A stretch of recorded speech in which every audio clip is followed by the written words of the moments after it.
Bab 1211, Membantu. Pak Ferdi, apa kamu benar-benar berhubungan dengan wanita idaman Agam? Gadis yang baru berpacaran denganmu? Tanya Profesor Antono sambil tersenyum. Ya, Agam lulus dari sekolah yang sama dengannya. Dia mengejarnya selama 4 tahun. Hei, menurutmu puas atau tidak? Kata Ferdi dengan bangga. Puas! Jangan lihat penampilannya tenang, hatinya pasti sangat kesakitan. Dia bahkan menyuruhku jangan terjatuh saat berjalan. Aku bukan orang cacat, jadi bagaimana bisa tiba-tiba terjatuh? Ferdi menatap punggung Agam dan mencibir. Dia baru saja melangkah tidak sampai 2 langkah, Profesor Antono tiba-tiba terkejut dan menjerit. Hati-hati, mobil! Sebuah mobil melintas dengan perlahan, tetapi Ferdi dikejutkan oleh suara jeritan Profesor Antono dan menghindar tanpa melihat jalan. Alhasil, Ferdi menginjak batu dan kakinya terkilir. Kepalanya membentur di jalanan yang menonjol. Terdengar suara benturan. Kepala Ferdi terluka dan darah terus mengalir. Kejadian ini langsung membuat Ferdi tercengang. 2 detik kemudian, rasa sakit menyebar ke saraf dan rasa sakit yang panas menyerangnya. Dia memegang kepalanya dan menjerit kesakitan. Profesor Antono dan yang lainnya terkejut. Benar-benar jatuh membentur kepala. Apa ini hanya kebetulan? Sialan! Kenapa bengong saja? Cepat bawa aku ke UKS! Teriak Ferdi terburu-buru. Dia menutupi lukanya, tetapi darah terus mengalir dan menutupi matanya. Profesor Antono dan yang lainnya melihat luka di kepala Ferdi seperti ditebas dengan pisau. Kulitnya terbuka dan mereka bahkan bisa melihat tulangnya. Mereka ketakutan dan buru-buru membawanya ke rumah sakit. UKS melihat luka Ferdi terlalu parah dan memanggil ambulans untuk membawanya ke rumah sakit. Agam duduk di dekat jendela di perpustakaan. Saat melihat ambulans meninggalkan sekolah, dia sudah menduga itu adalah Ferdi. Namun, ini masih belum seberapa. Yang benar-benar mematikan masih menunggu Ferdi di belakang. Ferdi, Maya, dan Lavina tinggal di Villa Emas. Berarti mereka sudah menyerap semua energi jahat di daerah itu. Jadi, bagaimana mungkin bencana dan pembalasan yang diterima mereka tidak mematikan? Sejujurnya, Agam benar-benar ingin memberikan medali pada 3 orang ini. Bahkan Agam juga tergerak dengan semangat mereka yang tak kenal takut mengorbankan diri untuk orang lain ini. Kenapa kamu tertawa? Apa ada kabar baik? Saat ini, terdengar suara seorang gadis yang lembut. Nada suaranya yang tidak keras atau lembut itu membuat orang yang mendengarnya merasa sangat nyaman. Agam menoleh ke belakang dan melihat Sally datang. Sally mengenakan jaket bulu hitam panjang. Sosoknya tidak termasuk ramping dan tinggi sekitar 162 cm, tetapi sangat proporsional. Sally tidak terlihat tua saat mengenakan jaket bulu hitam, malah terlihat mungil dan imut. Sebagai salah satu dari 4 gadis tercantik di Universitas Hurapan, Sally termasuk yang paling misterius. Jarang ada orang yang melihat Sally di sekolah. Teman-teman sekelas Sally yang melihatnya datang ke perpustakaan merasa sangat aneh. Bahkan ada beberapa orang yang diam-diam memfoto dan posting di forum sekolah. Ada apa mencariku? Tanya Agam sambil tersenyum. Sally terkejut menatap mata Agam. Sally bukan narsistik. Sally bertemu Agam beberapa kali dan menyadari mata Agam saat menatapnya terlihat sangat jernih. Hal itu membuatnya penasaran. Namun, Sally masih tidak memiliki perasaan pada Agam. Terutama saat Agam mengacau di kuil cahaya besar waktu itu. Setelah masalah selesai, Agam terlihat sangat tidak peduli dengan Master Leluhur Bintang, sehingga membuatnya lebih tidak memiliki perasaan pada Agam. Dia bahkan merendahkan Agam dan merasa Agam terlalu sombong. Sally juga tidak akan datang mencari Agam jika tidak mendadak tenaga kerja berkurang dan satu-satunya orang yang dia kenal hanya Agam. Aku ingin meminta bantuanmu. Sally tidak berbicara omong kosong dan langsung ke topik. Ada beberapa masalah tentang kematian di gedung grup Zetra belakangan ini. Diduga itu karena masalah Feng Shui yang mengumpulkan energi negatif. Aku ingin memintamu untuk membantu menangani masalah ini. Agam bertanya dengan kaget. Kamu seharusnya bisa menangani masalah sekecil ini, bukan? Meskipun Sally tidak kuat, setidaknya dia adalah guru utama tingkat 3. Apalagi, dia memiliki fisik kelas atas dan pupil dewa abadi. Jadi dia seharusnya mudah menghadapi hal seperti ini. Ya, tapi situasinya spesial. Pipi Sally merona. Spesial seperti apa? Agam terkejut. Mata Sally menghindar dan bergumam. Ini, aku sedang datang itu. Agam terkejut dan langsung berkata. Menstruasi?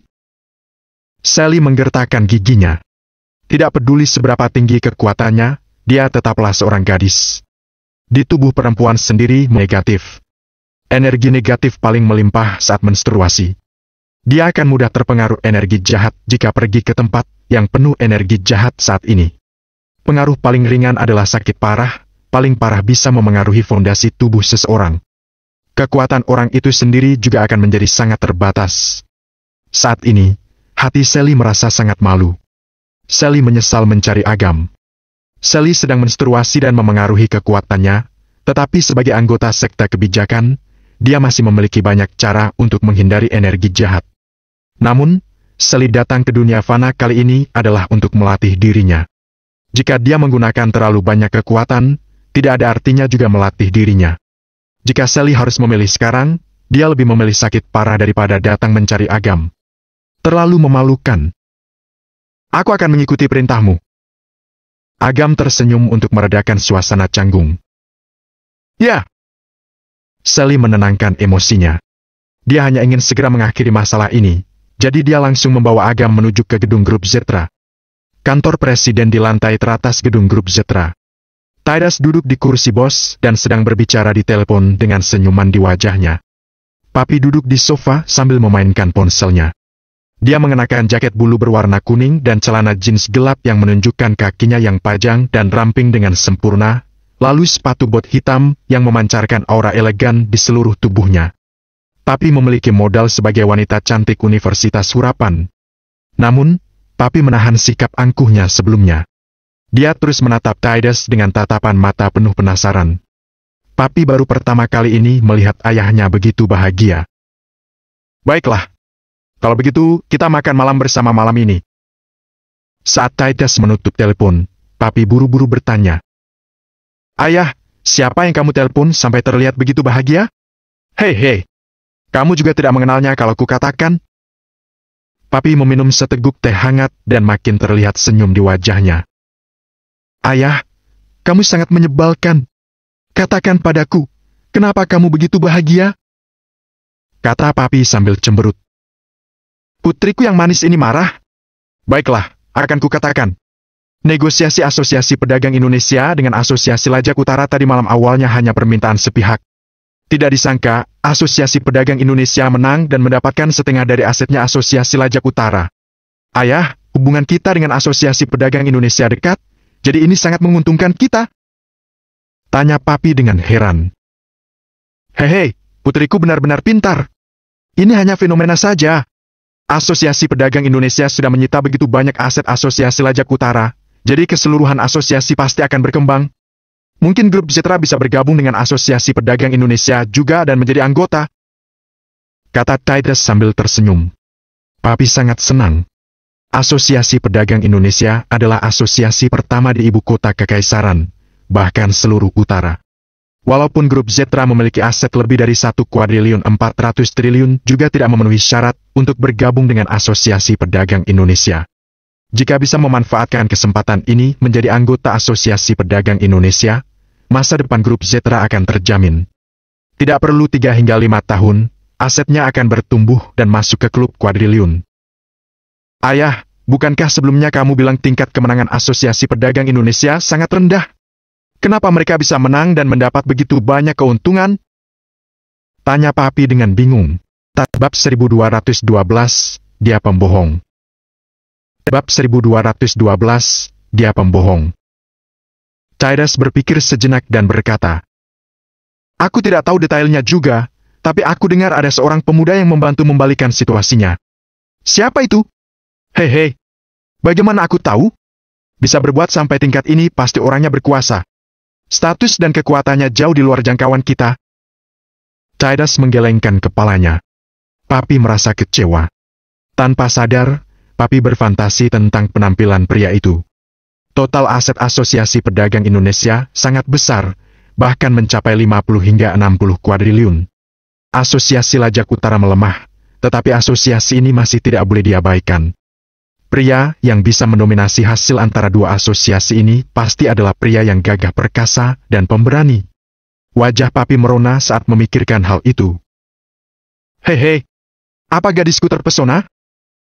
Kata Tidas menggoda putrinya yang terlihat malu. Ayah! Wajah Papi makin merona. Omong-omong, apa kamu sudah bertemu dengan pemuda yang dikenalkan Paman Gerald beberapa hari yang lalu? Bagaimana orangnya? Tanya Tidas karena teringat hal itu.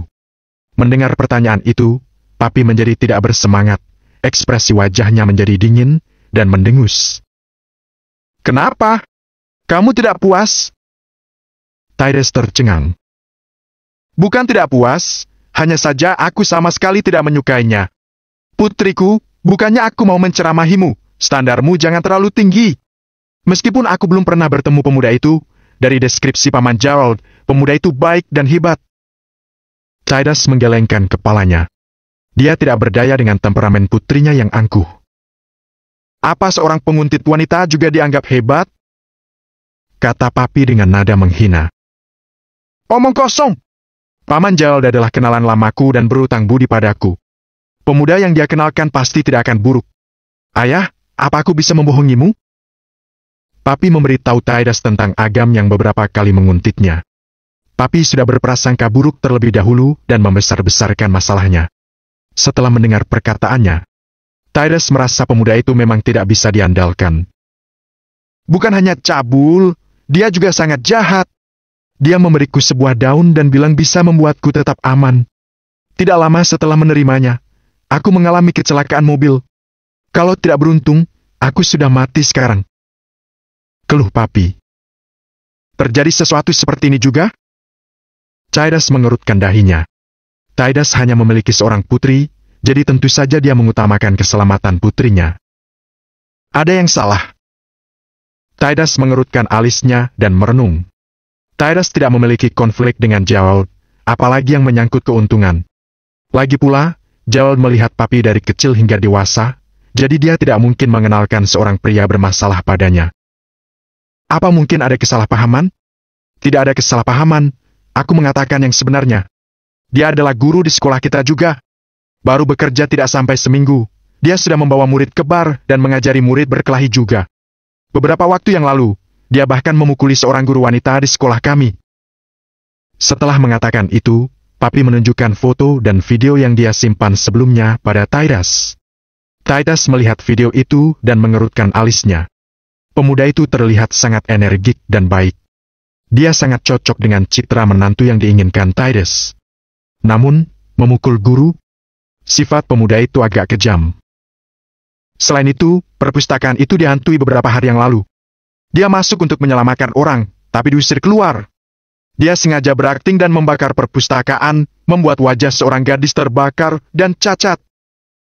Ekspresi wajah Tidas menjadi makin masam. Kamu ajak pemuda itu nanti, aku ingin melihatnya. Kita harus berhati-hati tentang masalah ini. Bagaimanapun juga, kita juga masih butuh dukungan Paman Gerald untuk bisa masuk ke Asosiasi Pedagang Indonesia. Ayah, aku rasa tidak usah. Aku sudah membuat janji dengan Sony dan dia mengundang seorang master Feng Shui yang sangat terkenal. Julukannya adalah Kuntoro. Bukankah semua kebenaran akan terungkap kalau dia berjumpa dengan pria yang memberiku daun itu dan mengungkapkan semua kemunafikannya? Tidas menganggukkan kepala. Kuntoro ini sangat terkenal. Belakangan ini, ada masalah dengan Feng Shui di gedung. Tidas selalu ingin mengundang Kuntoro untuk membantunya, tetapi belum membuat janji. Dia terpaksa mengundang seorang gadis muda yang tahu tentang Feng Shui karena dikenalkan. Direktur, gadis itu sudah datang. Kata sekretaris wanita setelah mengetuk pintu dan masuk. Aku tahu, aku akan segera turun. Tidas menganggukkan kepala. Dia meminta putrinya untuk menunggu di atas sementara dia turun menemui gadis itu. Lantai pertama dari gedung grup Zetra.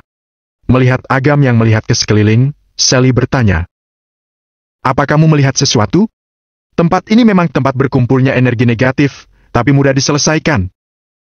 Agam memandang Sally dan bertanya sambil tersenyum. Apa kamu ingin aku membuat inti formasi? Ya, kamu ambil barang-barang ini. Aku akan mengajarimu untayan mantra penyucian lagi. Kamu tinggal membacanya sekali saja saat ku beri instruksi. Sally menyerahkan beberapa rantai emas, lonceng penahan jiwa, dan senjata magis lainnya pada Agam. Peralatan ini kuat seperti biasanya. Agam juga bisa melihat Sally memiliki cara yang lebih baik untuk menyelesaikan masalah, tetapi dia melakukan ini sebagai fondasi. Tidus naik lift ke lantai pertama. Saat melihat Sally, dia menyambutnya sambil tersenyum. Tidus segera melihat Agam dan terkejut. Tidus mengenali wajah Agam melalui beberapa video sebelumnya. Tidak disangka bertemu dengannya sekarang. Agar tidak salah mengenali orang, Tidus segera menenangkan pikiran dan berpura-pura seolah-olah tidak terjadi apa-apa. Dia menyapa Sally terlebih dahulu, lalu menatap Agam dan bertanya sambil tersenyum. Anak muda, kamu adalah... Aku muridnya Bu Sally yang ikut untuk membantunya. Canda Agam. Oh! Tidus tercengang dan mengabaikan Agam. Dia memandang Sally dan berkata, Nona Sally, maaf merepotkanmu. Tidak apa-apa. Apa kamu ingin aku menyuruh semua orang yang ada di gedung untuk keluar? Tidak perlu. Suruh orang yang ada di lantai pertama keluar saja. Baik. Tidus menyuruh beberapa resepsionis di lantai pertama untuk pergi, kemudian memerintah beberapa security menjaga di pintu untuk mencegah orang lain menerobos masuk. Tuan Tidus, kamu harus tetap di sini. Sally menghentikan Tidus. Tidus menurut. Tidus mendengar instruksi Sally dan berdiri di sudut tenggara. Kemudian, Sally mulai pengaturan formasi. Tidus sengaja mengamati Agam. Tidus melihat Sally yang mengatur sebagian besar formasinya, dan Agam berdiri di samping tidak melakukan apapun. Agam ternyata memang datang untuk membantu. Hati Tidus menjadi muram. Pemuda ini tidak sehebat yang dikatakan Jaol juga. Mungkin Agam ini benar-benar seorang pembohong. Formasi untuk mengusir dan menghindari energi jahat adalah formasi paling dasar. Hanya butuh pengalaman 3 atau 5 tahun saja sudah bisa membuat formasi itu dengan mudah. Sally mengatur formasi itu dengan tertib dan mengajari Agam untayan mantra penyucian. Agam tidak ingin menyurutkan antusiasme gadis itu karena melihat gadis itu mengajarinya dengan serius. Dia berpura-pura berkonsentrasi mempelajarinya. Namun, aksi Agam yang bercanda terlihat seperti tidak tahu apa-apa bagi Tidus. Bab 1213, Kuntoro. Bintang di atas panggung terus berubah, mengusir kejahatan dan melindungi diri. 9 alam menanggapi petir dan mengubah langit. Lepaskan! Tangan Sally membentuk teknik dan membaca mantra. Terlihat miasma yang naik dari lantai 1 dan menyebar ke lantai atas. Sally melirik Agam. Agam membacakan mantranya. Menurut keadaan Agam, dia sudah mencapai alam di mana Dharma keluar dari mulut. Formasi dasar semacam ini tidak memerlukan terlalu banyak trik untuk menggunakannya. Duar! Terdengar suara ledakan petir di telinga Tidus. Sebuah cahaya emas langsung muncul di lantai pertama dan miasma yang menyebar berusaha kabur. Saat terkontaminasi cahaya itu, miasma langsung meleleh. Jika dilihat dari kemajuan ini, aura negatif itu bisa dibersihkan dalam waktu kurang dari setengah menit. Sally melihat formasinya berhasil dan diam-diam mengendurkan kewaspadaannya. Ngung! Tiba-tiba, efek formasi dan cahaya keemasan menghilang. Miasma yang akan musnah memanfaatkan kesempatan ini untuk melancarkan serangan balik yang hebat. Kejadian ini terjadi secara mendadak. Sally buru-buru menatap Agam. Kamu tidak membaca mantra penyucian? Agam mengerutkan alisnya. Masalahnya bukan di mantra, tetapi ada kekuatan dari luar yang memengaruhi formasinya sehingga gagal. Miasma di seluruh langit menjadi ganas dan menyerang Sally. Tangan Sally ingin membentuk segel. Energi dingin menyebar di tubuhnya dan membuat kekuatan spiritualnya membeku. Sialan! Wajah Sally menjadi pucat. Sally dalam keadaan yang sangat buruk sekarang dan dia tidak ada persiapan. Jadi, dia sama sekali tidak sempat melindungi dirinya. Miasma dari lantai pertama memasuki tubuh Sally dan seluruh kekuatannya menghilang. Mampus! Sally mengatupkan giginya. Terlihat pupil emas di mata Sally. Pupil dewa abadi. Sally belum sepenuhnya menguasai teknik pupil ini dan tubuhnya melemah sekarang. Keadaannya akan makin parah bahkan meninggalkan efek samping jika dia menggunakan teknik itu saat ini. Namun, Sally tidak punya pilihan lain. Agam yang sebelumnya tertarik oleh sebuah energi dari luar, mengerutkan dahinya saat melihat Sally ditelan oleh miasma. Kakinya melangkah maju, lalu melepaskan dan menyebarkan energi dari tubuhnya. Miasma yang agresif itu tidak mampu menahan energi Agam dan langsung lenyap dalam sekejap. Agam segera diam-diam membacakan mantra. Dia mengaktifkan formasinya lagi dan kehangatan memenuhi seluruh bangunan. Melihat wajah Sally yang pucat dan dahinya penuh keringat, Agam mengulurkan tangan untuk menarik tangannya. Dia memberikan beberapa kekuatan pahala kepadanya untuk melenyapkan semua sisa-sisa racun di tubuhnya. Apa yang sedang kamu lakukan? Tidus bergegas menghampiri dan memisahkan tangan mereka.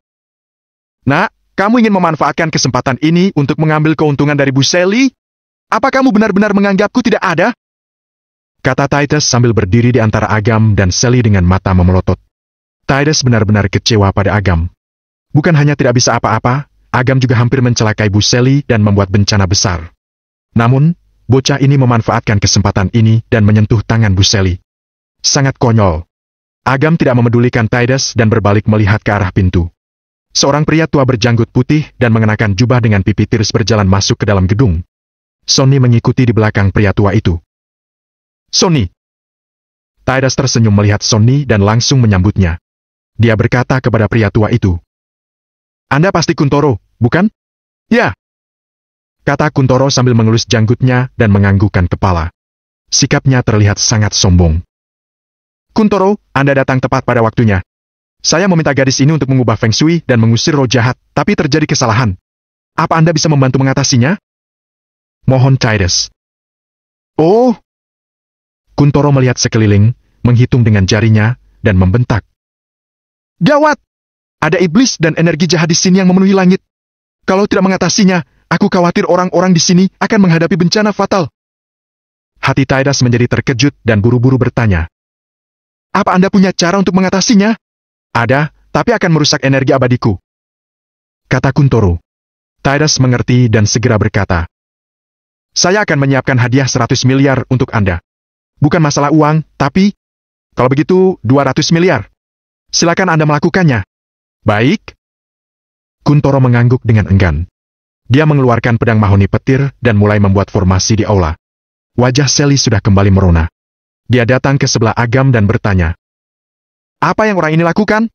Menipu. Kata Agam sambil cemberut. Sally melihat formasi orang itu lebih teliti, sepertinya memang benar menipu. Orang awam menonton, yang ahli mengamati tekniknya. Teknik Kuntoro ini memang bisa menakuti orang luar. Namun, bagi Agam dan Sally semua itu hanya lelucon, sama seperti tarian dewa yang ditarikan beberapa orang. Kekuatan Kuntoro biasa saja dan bisa dibilang hanya guru besar tingkat 2. Energinya tidak kuat dan sangat tidak solid. Hal ini sangat berbeda dari panggilannya sebagai Kuntoro. Namun, Kuntoro ini memiliki 3 kapak. Ada aura khusus di tubuhnya karena pengaruh dari kapak ini dan membuat formasi Sally gagal. Dewata Agung merasuki tubuh, para iblis dan roh jahat cepat dengarkan perintah dan mundur. Kuntoro memegang pedang mahoninya, lalu menunjuk ke langit dan berteriak. Namun, tidak ada yang terjadi. Kuntoro mempertahankan postur tubuhnya selama beberapa detik baru menyimpan pedang mahoninya. Dia berjalan ke depan Tidus dan berkata, Aku sudah menyelesaikan bencana mematikannya. Semuanya sudah berakhir. Bagus. Terima kasih. Tidus tidak mengerti dan buru-buru mengucapkan terima kasih. Dia menyuruh sekretarisnya untuk mentransfer uangnya ke Kuntoro. Kuntoro mendengar suara pesan masuk, tetapi tidak mengeluarkan ponselnya untuk melihat. Kuntoro bertindak seolah-olah uang itu tidak berarti. Bu Sally, aku juga ingin mengucapkan terima kasih atas bantuanmu. Aku akan mengirimkan bagianmu. Kata Tidus pada Sally sambil tersenyum. Sally tidak peduli. Dia menerima pekerjaan ini, murni untuk melatih dirinya. Jari-jari kering Kuntoro yang bersembunyi di balik lengan jubahnya bergerak dengan cepat saat melihat Sally. Terlihat kecabulan dan nafsu di matanya yang keruh. Namun, Kuntoro tidak bertindak gegabah. Kuntoro menunggu waktunya. Tidak ada wanita yang diinginkannya, tetapi tidak bisa dia dapatkan. Bu Sally, kemari sebentar. Saat bersiap untuk pergi, Tidus memanggil Sally ke samping dan mengatakan sesuatu. Saat kembali, Tidus menatap Agam dengan tatapan dingin, lalu meminta Kuntoro dan Sonny untuk masuk ke lift. Kenapa dia tadi menyebutku cabul? Persepsi Agam sangat kuat. Apa yang dibisikkan Tidus tentu saja tidak bisa disembunyikan darinya. Aku tidak tahu. Dia menyuruhku untuk menjauhimu dan sebaiknya mengusirmu dari sekta. Sally memandang Agam dengan penuh arti dan berkata, Tahu orangnya, belum tentu tahu hatinya. Menurutku, apa yang dia katakan masuk akal? Agam tidak tahu harus bagaimana. Dia berpikir sejenak dan berkata, Semuanya sudah selesai. Kamu bisa kembali. Omong-omong, lebih banyak berjemur di bawah sinar matahari selama 2 hari ini agar tubuhmu cepat pulih. Kamu tidak akan kembali? Masih ada yang harus aku urus. Agam tertarik pada energi yang berada di tubuh Kuntoro. Jika semua sesuai perkiraannya, berarti prajurit Dewa Gavin mungkin masih bisa diselamatkan. Tidak terburu-buru, bukan? Ada apa? Bagaimanapun juga, terima kasih sudah menolongku tadi. Ayo aku traktir makan siang. Sally tidak suka berutang budi, terutama kepada orang yang tidak dikenalnya.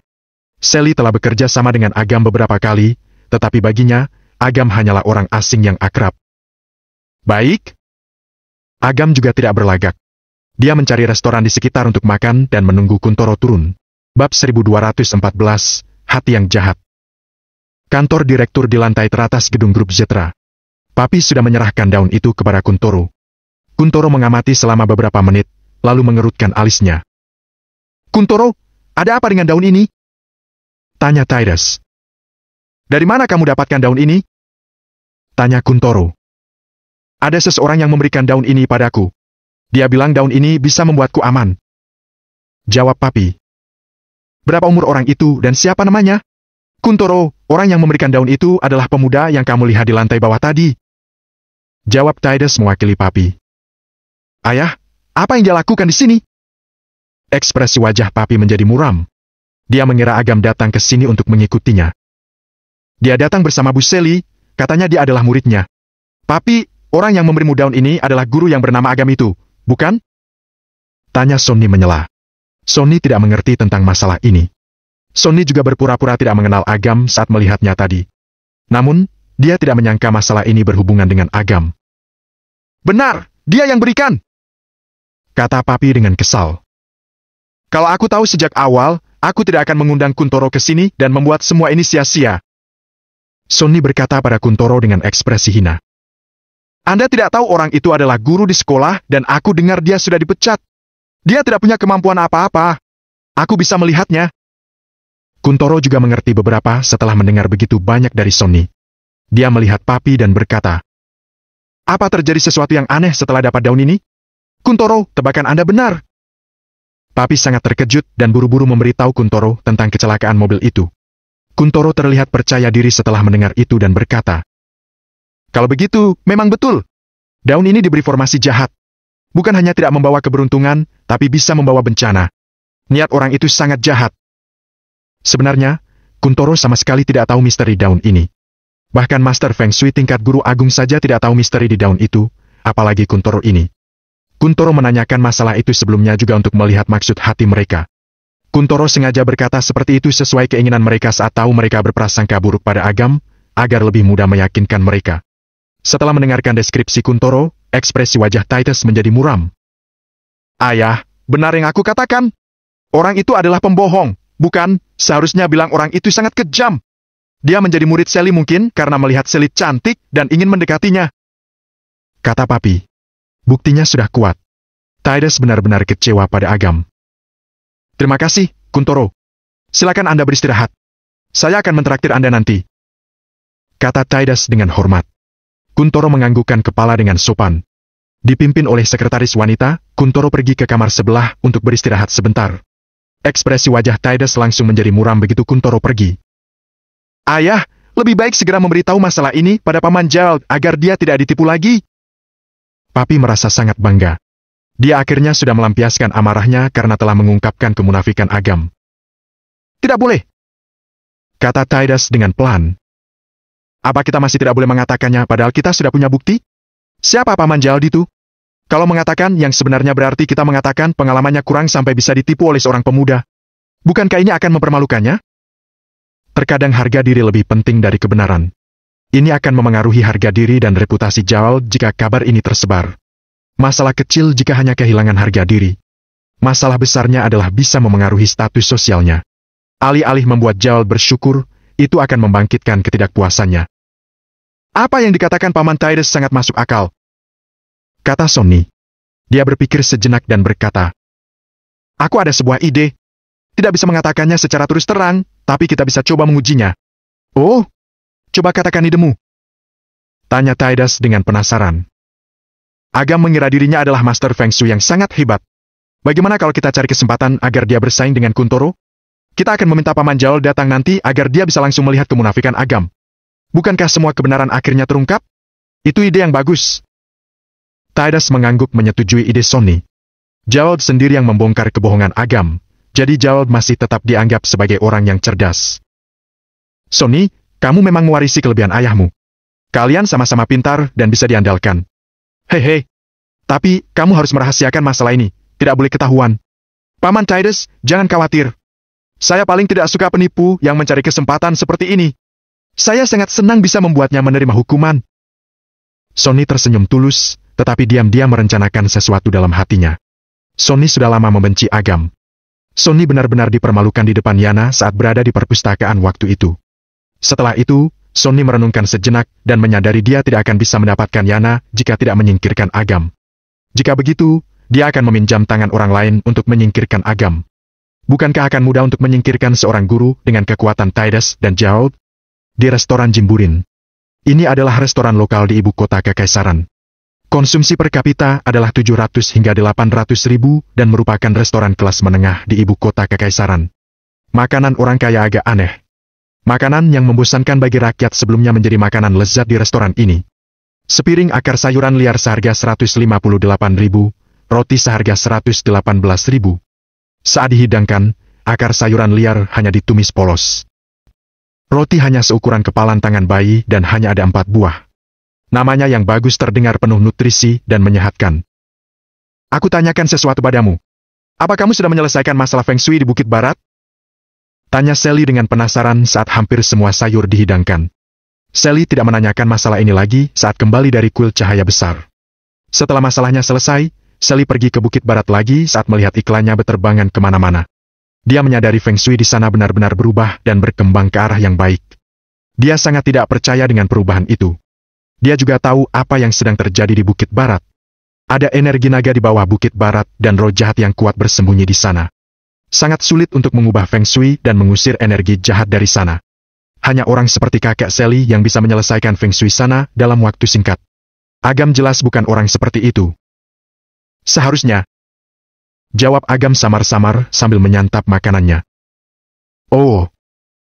Sally menjawab dengan datar karena merasa marah. Agam membual lagi. Sikap Agam ini juga yang membuat Sally tidak menyukainya. Agam selalu suka berbicara omong kosong. Kamu masih muda, jadi wajar jika lemah. Akui saja dengan jujur. Kenapa harus berpura-pura? Sally tidak mengenal baik kepribadian Master Leluhur Bintang, tetapi dia lebih bersedia percaya Master Leluhur Bintang itu baik hati dan memperbaiki masalah Feng Shui di Bukit Barat. Kuntoro, Anda telah bekerja keras.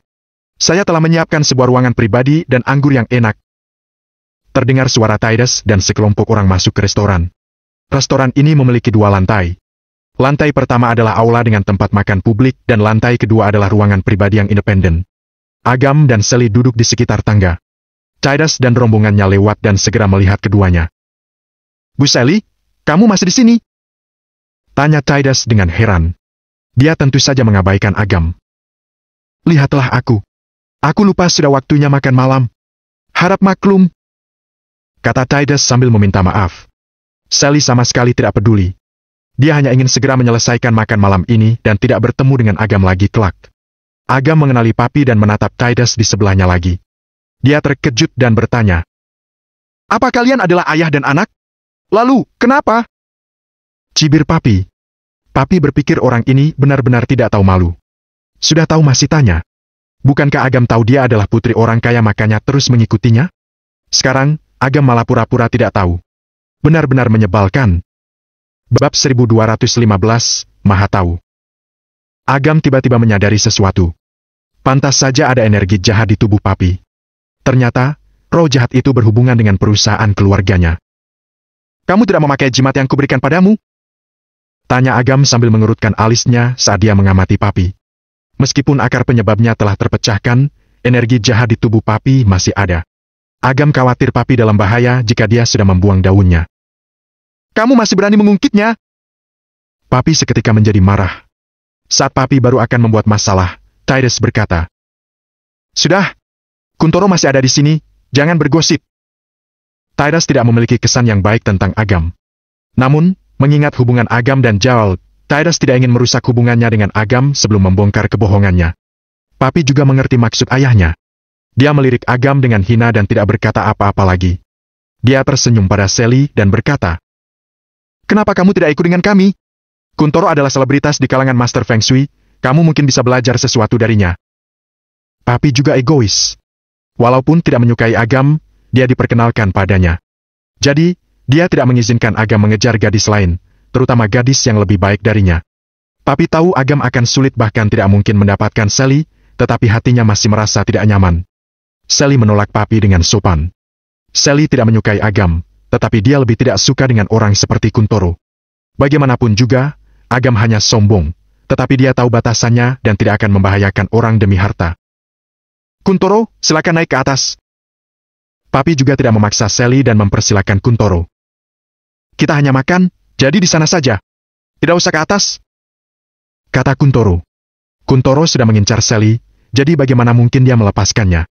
Sally juga seorang Master Feng Shui. Jadi, bukankah akan mudah untuk menaklukkan seorang wanita dengan ketenarannya? Bagaimana bisa makan di aula ini? Bukankah akan merusak status Anda? Kata Tidas dengan buru-buru. Yang penting ketulusan. Aku selalu muak dengan hal-hal yang munafik seperti ini. Tidak peduli dengan hal seperti ketenaran, dia memang orang yang hebat. Tidas diam-diam menghela napas. Dia menyuruh sekretaris untuk membatalkan ruangan pribadi dan duduk di meja sebelah. Papi datang tanpa diundang dan duduk di sebelah Sally. Dia membisikkan sesuatu kepada Sally dan terus menatap Agam di seberangnya. Tatapannya penuh penghinaan dan terlihat tidak ramah. Agam sama sekali tidak peduli dengan penilaian orang jika tidak mendengarnya. Agam juga tidak peduli apakah Papi sudah membuang daunnya. Bagaimanapun juga, akar permasalahan telah diselesaikan dan tidak akan melibatkan orang lain juga jika terjadi sesuatu. Jadi, itu masalah Papi sendiri karena Agam juga sudah memperingatinya, tetapi dia tidak mendengarnya. Ini juga sudah batasannya Agam. Sebaliknya, Agam memusatkan sebagian besar perhatiannya pada Kuntoro. Agam bahkan lebih yakin dengan perkiraannya setelah merasakannya dari jarak sedekat ini. Pak Agam! Saat ini, terdengar suara seseorang yang terkejut. Agam mendongak ketika mendengar suara itu. Dia melihat Mudin berjalan dengan penuh semangat dan berkata, Pak Agam, memang benar Anda. Melihat keterkejutan di mata Agam, Mudin menggaruk kepala dengan malu dan berkata, Sudah hampir akhir tahun. Bos mengundang kami untuk makan enak, jadi datang ke sini. Mudin membuka jaringan untuk menyewa mobil, tetapi pekerjaan utamanya masih menjadi sopir taksi. Agam melihat ke arah pria dan wanita parubaya yang duduk di meja yang tidak jauh darinya. Dilihat dari cara berpakaian, mereka sopir juga. Di antara mereka, ada seorang pria gemuk botak yang mengenakan kalung emas. Dia terlihat kaya, jadi dia seharusnya adalah bos yang dimaksud Mudin. Papi cemberut. Masih dipanggil guru? Agam adalah binatang. Yang membuat Papi merasa lebih hina adalah Agam bahkan berinteraksi dengan orang rendahan seperti itu. Orang seperti itu masih ingin mengejar dirinya? Pria gemuk dengan kalung emas itu buru-buru mengajak semua orang yang ada di mejanya mendekati Agam. Pak Tidas, saya benar-benar tidak menyangka akan bertemu dengan Anda di sini. Ini sebuah kehormatan bagi saya. Pria gemuk itu menggosok tangannya dengan penuh semangat. Kamu adalah... Anda mungkin tidak ingat saya. Saya bertemu dengan Anda di pameran setengah tahun yang lalu. Saya pemilik toko jetis, Jake. Sepertinya aku tahu. Aku ingat namamu adalah... Jake. Oh, halo. Tidas menganggukkan kepalanya. Dia melakukan bisnis bernilai triliunan bahkan puluhan triliun, jadi dia sama sekali tidak memiliki kesan dengan bos kecil. Ayo, aku perkenalkan pada kalian. Ayo, siapa? Ini adalah Direktur Grup Zetra, Pak Tidas. Kata Jake pada orang di belakangnya. Halo, Pak Tidas. Kata para sopir yang ada di belakang Jake dengan tatapan penuh kagum. Grup Zetra adalah perusahaan besar dengan nilai pasar ratusan triliun. Tidak mungkin untuk bisa selalu bertemu dengan bos besar seperti ini. Mudin, kamu benar-benar hebat bisa mengenal tokoh terkenal seperti Pak Tidas. Kamu pandai menyembunyikannya. Kata Jake pada Mudin sambil tersenyum. Jake melihat adegan saat Tidas dan kelompoknya berbicara dengan Agam dan Sally tadi. Namun, Jake tidak mendengar apa yang dikatakan karena jarak mereka sangat jauh. Dia mengira hubungan Agam dan Tidas sangat baik. Setelah itu, Mudin datang untuk menyapa Agam lagi. Jadi tentu saja dia berpikir berlebihan. Meskipun hubungannya agak jauh, selama kita bisa membangun hubungan dengan Pak Tidas dan menerima bantuan kecil saja sudah bisa membuat usahanya makmur. Mudin tidak bisa berkata-kata. Dia hanya berterima kasih kepada Agam karena telah merawatnya dan putrinya. Dia juga tidak berpikir seperti yang dikatakan Jake. Papi mengagumi manikur barunya dan melirik Mudin. Dia berkata, Jangan salah paham. Kami tidak mengenalnya. Saat mengatakan itu, Papi melirik Agam lagi. Kami juga tidak akrab dengannya. Ekspresi wajah Papi terlihat angkuh saat mengatakan itu. Lihat, inilah kesenjangan statusnya. Mendengar perkataan Papi, senyuman Jake menjadi kaku. Jake mendorong Mudin menjauh dan tersenyum pada Titus sambil berkata, Pak Titus, saya yang akan membayar makanan Anda hari ini. Ini sebagai tanda terima kasih saya. Saya harap Anda bisa menerimanya. Titus buru-buru melambaikan tangannya. Dia menyuruh sekretaris wanitanya memberikan kartu namanya dan sekalian mengusir Jake. Tunggu! Jake memegang kartu nama Titus seperti harta karun dan pergi dengan sukacita. Saat ini, Kuntoro membuka mulutnya. Jake berdiri di tempatnya sambil tercengang dan merasa bingung. Kuntoro? Titus bingung. Kuntoro mempelajari Jake dengan cermat, kemudian menggerakkan jari-jarinya untuk menghitung. Dia menggelengkan kepalanya dan menghela napas. Suara mendesah Kuntoro membuat Jake ketakutan. Keberuntunganmu tidak baik akhir-akhir ini. Dalam 3 hari ini, akan mengalami bencana fatal. Kata Kuntoro dengan nada kasihan. Kuntoro sengaja memamerkan keahliannya di depan Sally, agar Sally memujanya dan sekaligus membuat Titus semakin yakin dengan dirinya. Kemana saja kamu akhir-akhir ini? Ceritakan padaku. Tanya Kuntoro sambil meminum secangkir teh. Kuntoro adalah dewa yang hidup dan ramalannya akurat. Dia bersedia meramalmu adalah berkatmu. Cepat ceritakan padanya. Bisik Titus saat melihat Jake bengong. Aku tidak kemana-mana akhir-akhir ini. Jake berbicara dengan gugup. Tidak, kamu pasti pernah ke tempat roh jahat. Teriak Kuntoro dan langsung menutup matanya, seolah-olah sedang merasakan sesuatu. Setelah menarik napas beberapa kali, Kuntoro tiba-tiba membuka matanya dan berkata, Kamu pergi ke kuburan Gunung Asri 2 hari yang lalu, bukan? Jake berlutut setelah mendengar perkataan Kuntoro dan berkata dengan ketakutan. Bagaimana Anda tahu? Omong kosong! Bagaimana Kuntoro bisa tidak tahu? Teriak Titus. Dia sangat mengagumi Kuntoro. Hanya dengan cara ini saja sudah membuktikan Kuntoro sangat hebat. Sally terkejut dan membuka mulutnya. Orang-orang yang pernah ke kuburan pasti ada beberapa noda di tubuhnya. Bukan hal yang aneh jika bisa menebak apa orang itu pergi ke kuburan. Namun, sangat sulit jika harus menyebutkan nama kuburannya secara akurat. Hal itu sama saja seperti mengetahui masa lalu seseorang. Benar-benar maha tahu.